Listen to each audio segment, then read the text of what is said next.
राम राम जी। आजकल आप मीडिया में देख रहे हैं, एक बाबा हैं, मध्य प्रदेश के छतरपुर जिले के गांव से आते हैं।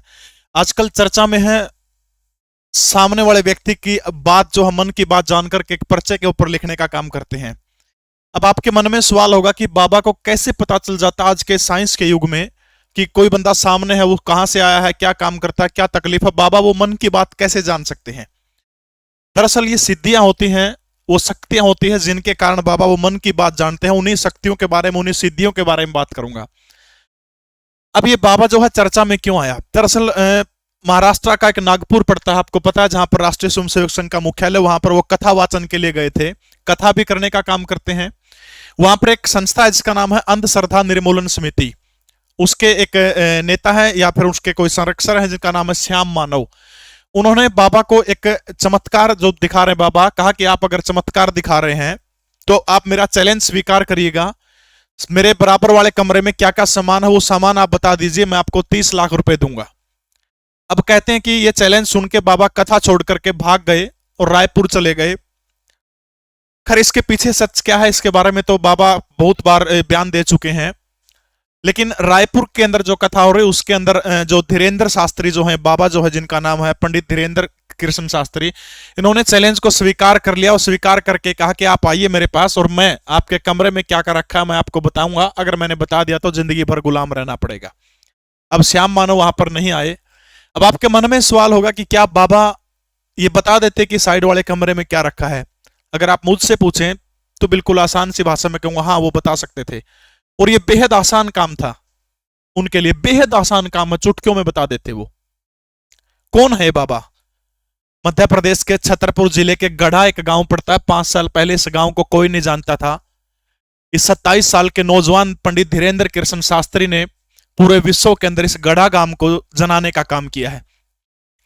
1996 के अंदर इसी गढ़ा गांव के अंदर जन्म हुआ था। खाने के एक वक्त की रोटी के लाले पड़ जाते थे। इनके दादा पंडित भगवान दास गर्ग, गर्ग है ये बनिया जिसको हम अपने उत्तर भारत में खासतौर पर बोलते हैं। इनके दादा पुजारी थे। 11 साल की उम्र से पंडित धीरेन्द्र कृष्ण शास्त्री जो है वो बालाजी भगवान जो है उनकी पूजा करने का काम करते हैं। उनके हाथ में भगवान हनुमान की गदा रहती है, उसको घुमाते हैं, घुमाने के बाद में चमत्कार करते हैं। लेकिन आपके मन में एक सवाल होगा कि क्या वास्तव में चमत्कार करते हैं? क्या वो एक अंधविश्वास फैलाते हैं? क्या कुछ शक्तियां हैं? उनका जवाब मैं उनको देने का काम आप लोगों को करूंगा। दरअसल रायपुर के अंदर नेशनल मीडिया के सामने, देश के बहुत सारे मीडिया चैनल थे, उनके सामने बाबा ने चैलेंज दिया कि श्याम मानव यहां पर आए, मैं आपका चैलेंज स्वीकार करता हूं। लेकिन वो नहीं आए। अब आपके मन में सवाल होगा कि वो क्या शक्तियां हैं, वो कौन सी शक्तियां हैं जो पंडित धीरेन्द्र कृष्ण गर्ग शास्त्री को आकर के बताने का काम करती हैं। उससे पहले धीरेन्द्र शास्त्री, क्योंकि वो खासतौर पर धर्म, जो हिंदू धर्म से जो लोग बिछुड़ के वापसी चले गए उनकी घर वापसी करवाने का काम करते हैं बड़े लेवल के ऊपर, इसलिए भी वो निशाने के ऊपर रहते हैं। कुछ फोटो है मैं आपको दिखाना चाहता हूं, ये उन्हीं की फोटो है। अब उन शक्तियों का जिक्र भी करूंगा। ये एक फोटो इनके फैन के द्वारा वायरल की गई कि ढोंग सिर्फ धीरेन्द्र शास्त्री करते, यहां तो गाड़ी को पोइम सुनाई जा रही है। ये कोई पादरी है, नई गाड़ी कोई बंदा लेके आया, उसके सामने प्रार्थना कर रहे हैं कि गाड़ी ठीक चले। ये कहते हैं कि क्या ये भी अंधविश्वास नहीं है? एक और तस्वीर दिखाता हूं जो बहुत वायरल हो रही है। ये पंडित धीरेन्द्र कृष्ण शास्त्री हैं, कोई ब्रिटिश महिला है, उनसे गले मिल रहे हैं। ये फोटो बहुत ज्यादा वायरल हो रही है कि देखिए किस तरह से गले मिलते हुए एक साधु को शोभा नहीं देता। अगर मेरा पर्सनल ओपिनियन आप इसके अंदर समझो तो साधु जो होता है दिल से मिलने की भावना होती है। हम माँ से भी गले मिलते हैं, हम बहन से भी गले मिलते हैं, क्या वहां पर हम गलत हो जाते हैं? अब इसके मन की भावना, इनके मन की भावना क्या है उसको कौन समझ सकता है? इस तरह के फोटो लगा के वायरल करना क्या उचित नहीं है। अब आपके मन में सवाल होगा कि वो शक्तियां, वो ताकतें कौन सी हैं?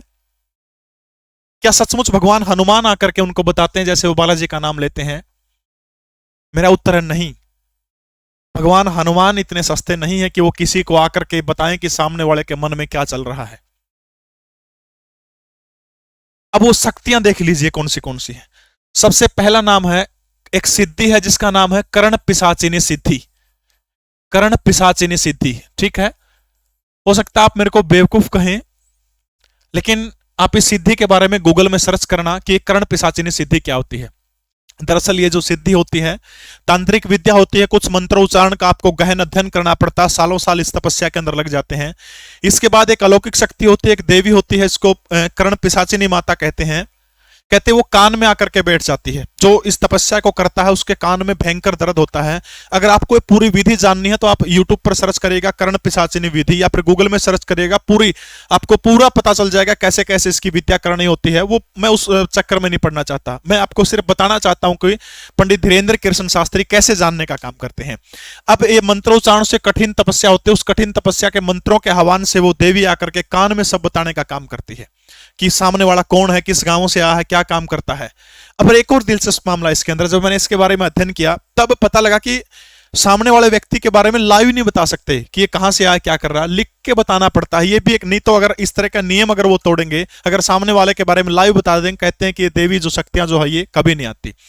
अपने नवरात्रों के अंदर विद्याओं का जिक्र सुना होगा, 10 महाविद्याएं हैं। 10 महाविद्याओं में से एक 9वीं महाविद्या है जिसका नाम है कर्ण मातंगी साधना। कर्ण मातंगी साधना, ये जो कर्ण मातंगी साधना जो है ये भी यही काम करती है। मां मातंगी जो है का काम क्या करती है, मां मातंगी जो साधक कर्ण मातंगी यंत्र होता है, किसका भी एक मंत्र उच्चारण के साथ में पूरी विधि आपको गूगल यूट्यूब पे मिल जाएगी कि कर्ण मातंगी साधना क्या होती है। अगर आपको मेरी बात पे यकीन नहीं हो रहा कि मैं अंधविश्वास फैला रहा हूं, आप गूगल करिएगा, इन दोनों विधियों के बारे में एक बार सर्च करिएगा, उसके बाद मेरी वीडियो पर कमेंट करिएगा, ठीक है।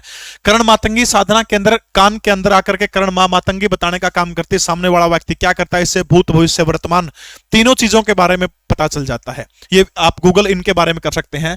अब सबसे बड़ा सवाल है कि क्या पंडित धीरेन्द्र कृष्ण शास्त्री जो हैं, क्या उनके पास में भगवान हनुमान बताते हैं या फिर ये विद्याएं हैं उनके पास में, ज्योतिष की या फिर या कहिए सिद्धि की। ये दो ही महत्वपूर्ण विद्याएं हैं जिनके सहारे कोई व्यक्ति क्या जान सकता है कि भूत भविष्य वर्तमान सामने वाले व्यक्ति के बारे में बता देता है।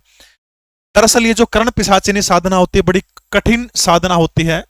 शास्त्रों के अंदर इसके बारे में जब मैंने अध्ययन किया तो कहते हैं कि यह साधना करने वाला व्यक्ति नरक भोगता है, या फिर उसका जो जिंदगी का अंतिम पड़ाव होता है वो इतना भयंकर होता है, वो इतना दुसावर होता है कि हर किसी को नहीं करनी चाहिए। इसलिए हो सकता है बाबा धीरेन्द्र शास्त्री इन विद्याओं के बारे में न बता के सीधे भगवान हनुमान की पूजा प्रेरित करने के लिए कहते हैं। सिर्फ साधक को वो आवाज सुनाई देती है, सिर्फ साधक को। अब आपके मन में एक प्रश्न होगा कि धीरेन्द्र शास्त्री आतंकवादी घटनाओं के बारे में क्यों नहीं बताते, कोरोना जैसी विश्वव्यापी महामारी आई उसके बारे में धीरेन्द्र शास्त्री ने क्यों नहीं बताया।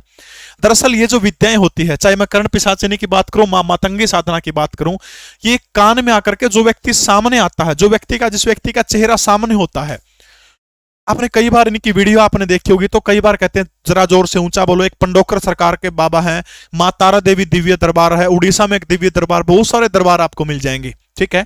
वो कहते हैं थोड़ा ऊंचे बोलो क्योंकि उनको कान में वो देवी की आवाज आती है। इसलिए जो व्यक्ति सामने आता है और सामने वाले व्यक्ति के मन में जो सवाल है सिर्फ वही बता सकते हैं, भविष्य वाली घटनाओं के बारे में नहीं बता सकते।